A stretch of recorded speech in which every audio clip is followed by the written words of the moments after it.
going on then to your transfer to Cardiff City. So at Cardiff, in that pre off season, I was doing a lot of work personally to try and get my fitness levels up, because I thought Cardiff might happen.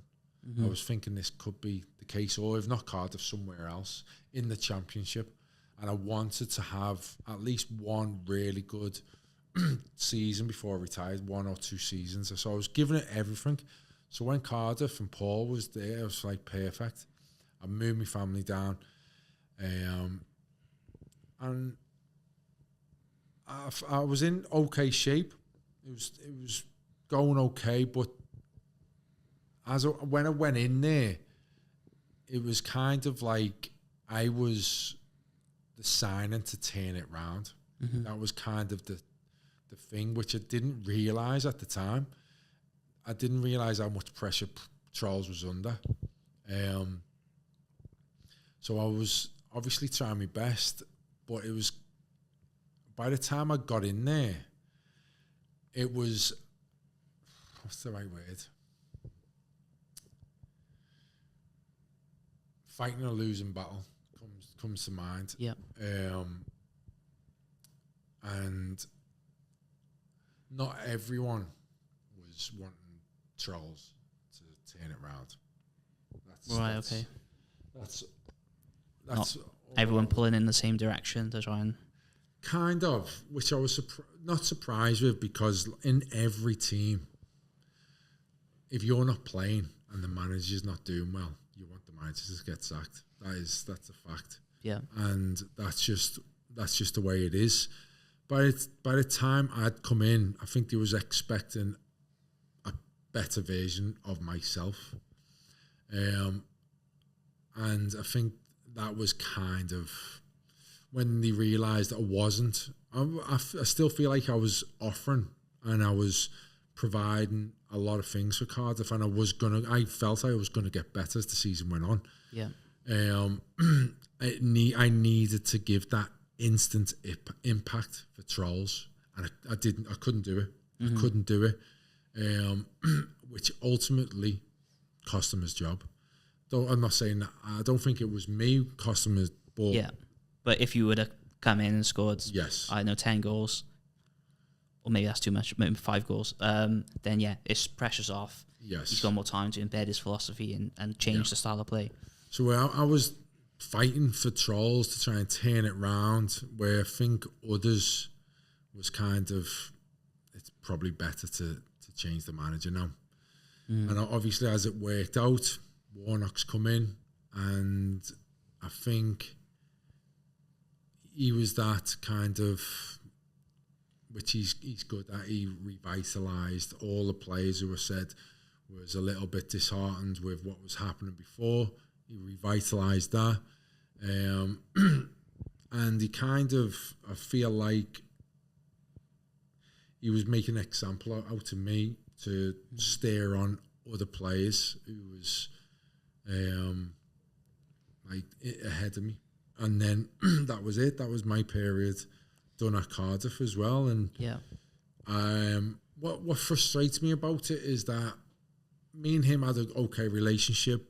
He respected me, I respected him. What I don't understand when I look back is that he could have just used me more as a... I don't understand that either, because all they had was Kenzaho at the time as a striker, and I thought your style would have suited Neil Warnock, because he was more about, lump it forward, let the wingers play in the final third, crosses into the box, and who else? You got Rickie Lambert there to add some goals in, and great penalty taker as well. So I suppose obviously, Neil's obviously got his own way, and there were some great players there at the time, because the following season they went on and got promotion. But I could see what he was doing, because he was kind of using, like, putting his arm around the what's the striker's name? Kenzaho. Yeah, he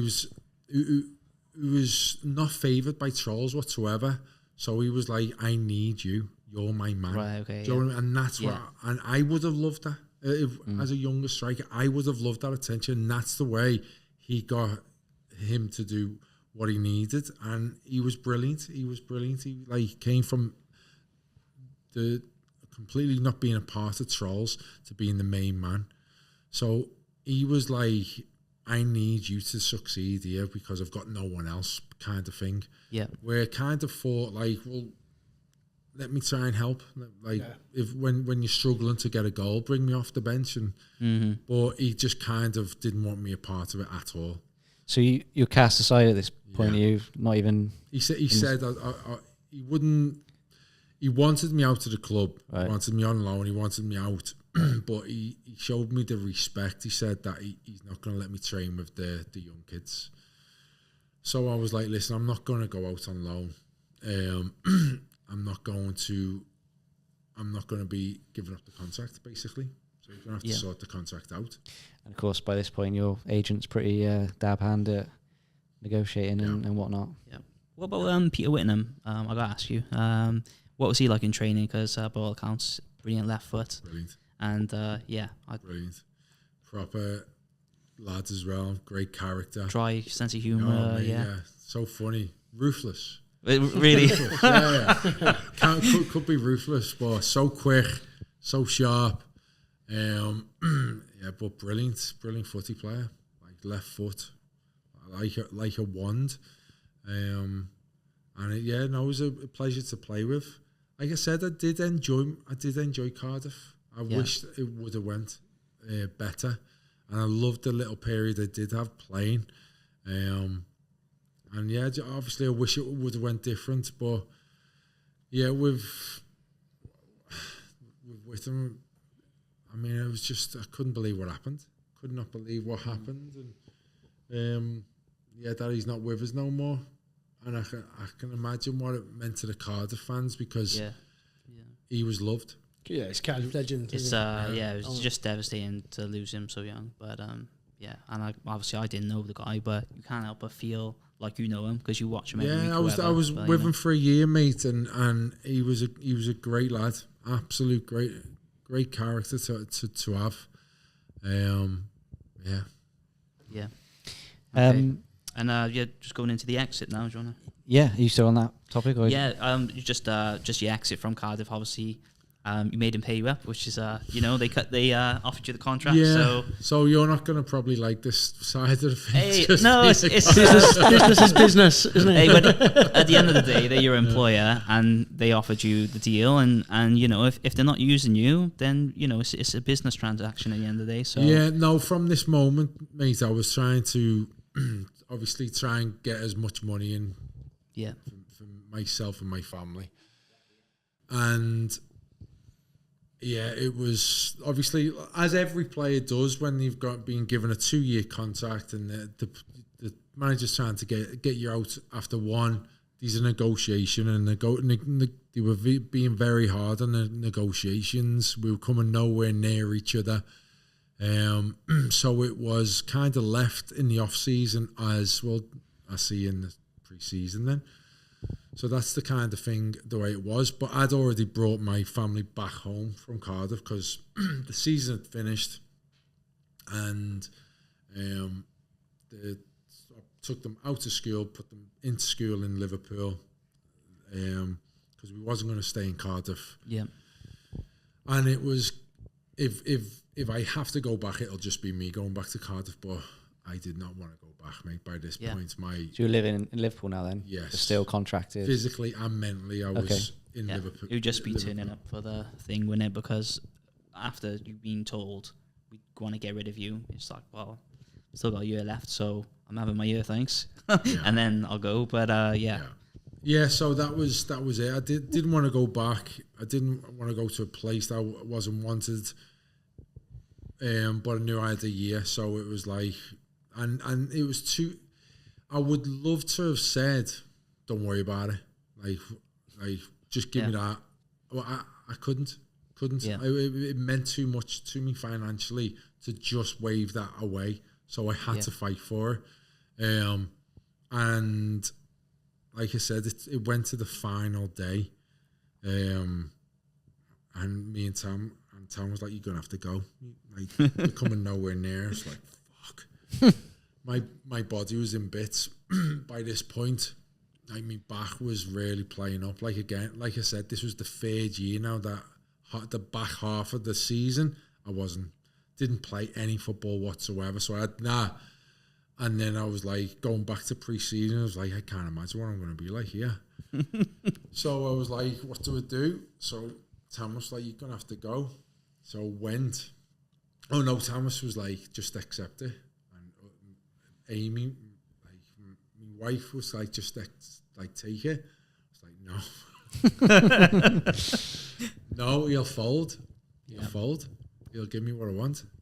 He won't want me in that building. And From a mentality or a atmosphere. He won't want my face around there, because I knew he was trying to create, and rightfully so. Yeah. Rightfully so, but I was taking advantage of my situation. So you saw his weakness almost as your... without a doubt. And I think he would have done the same. I think anyone would do the same, wouldn't they, really? Yeah. I have to push this all the way, so I know he's going to fold. So it's your last big contract at the end of the day, so... Yeah. I mean, me as a Cardiff fan, I don't begrudge you for doing it. You've got to look after your family at the end of the day. So, I'd probably do the same, and it's my club, so... Yeah. So, yeah, they've got plenty of money. So I took it to the last day. I was shitting it, I'll be honest, because I was thinking, he knows I'm driving down.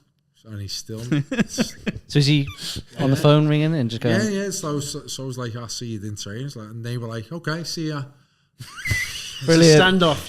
I can see the WhatsApp messages exchanging now. This brilliant. Both staring at your phone waiting for it to go. Yeah. Like, Thomas, they know I'm coming in. Like, I can't, but they're actually going to let me come in. So I was like, fuck. So anyway, I drive into the car park and I get out and I'm walking, my phone rings. And it's Thomas, and he goes... Watching you from the window, probably. Yeah. Okay. Yeah. And he goes, you've got what you want. Oh, nice. So I say, make sure. He rings, and we finalise it, get back in my car, we finalise it, and that was it. That was it. I got what I wanted, and I drove home. That was it. I was no longer a Cardiff player. He got what he wanted, and I got what I wanted. And if you like that clip, you can catch the full episode here, and you can subscribe to the channel here.